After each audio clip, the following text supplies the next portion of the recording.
Nick, I'm just gonna say it. Texting or messaging, video calls, selfie, blogging, Alright, good morning, 12 reverends. online class,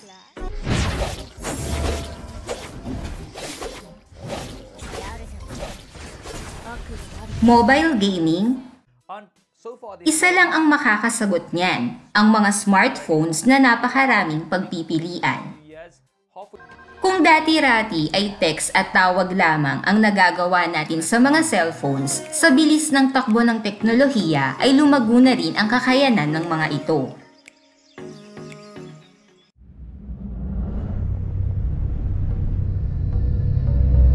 Mayroong mahal, mayroong mura, depende sa budget o kakayanan ng tao ang pagbili ng gusto nilang mga smartphones.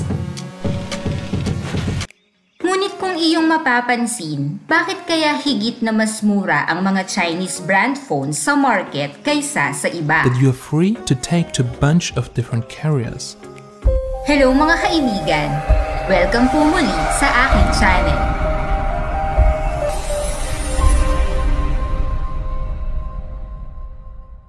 Sa aking video ngayon ay ating tatalakayin ang 7 rason kung bakit mas mura ang mga Chinese phones. Bakit kaya higit na mas mababa ang presyo nito kumpara sa ibang brands? Tara, at simulan na natin! Ang China ay nagre-recycle rin ng food items, used condoms, at mixed children's toys. Napakarami ring mga fake products ang kanilang ginagawa. Fake smartphones, fake German cars, glorified tin cans, or better than the original. At mayroong mga nakakapagtakang mga rason kung bakit ang mga Chinese mobile phones na ito ay mura. Sa panahon natin ngayon ay mayroong Xiaomi, Redmi, Oppo, Vivo, at napakarami pang mga brands mula sa China na mabibili sa market. While these bargain devices are definitely Ang halos malaking porsyento ng market ay okupado nila. At ang isa sa malaking may hawak nito ay ang Xiaomi. Sa kasalukuyan, lagi itong pasok sa top 5 ng top-selling smartphones sa buong mundo. Ang pangunahing rason kung bakit isa ito sa nangunguna ay hindi lamang dahil sa mura ang presyo nito. Pagdating sa technology ay nakikipagkumpetensya rin ang device na ito sa iba pang mga brands na doble ang presyo. Dagdag pa rito ay kinukonsidera rin ng mga tao ang tibay at ganda ng mobile phone na ito sa murang halaga. Kaya naman bakit napakamura ng mobile phones na ito?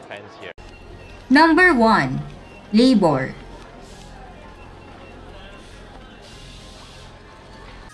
Ang populasyon ng China ay sadyang napakalaki. Kaya naman ang mga tao dito ay abala rin sa paghahanap ng trabaho.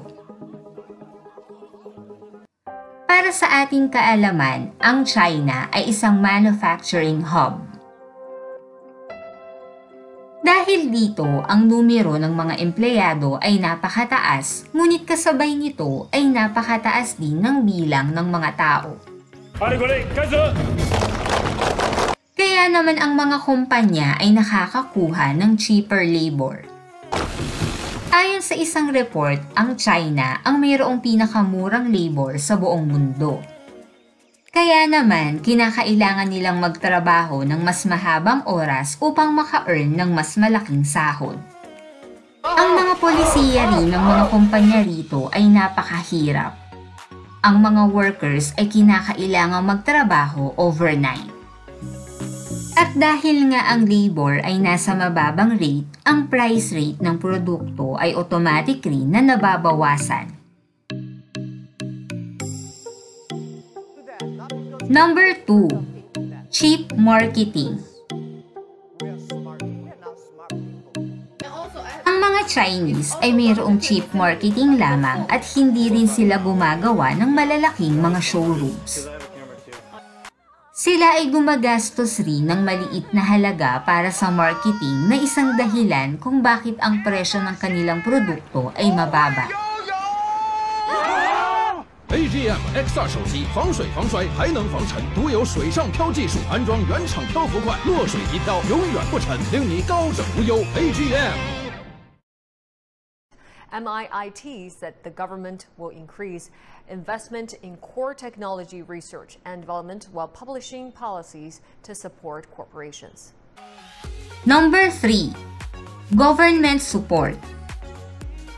Ang isang kumpanya sa China ay nakakakuha ng napakaraming pasilidad mula sa gobyerno. Alam ng kanilang gobyerno na ang isa sa mga nagpapatakbo ng bansa ay ang mga malalaking kumpanya. Kaya naman pinipilit nilang bigyan ang mga kumpanyang ito ng maximum convenience. Ilan sa mga ito ang high-speed transport, 24-hour na murang kuryente, at istriktong labor law.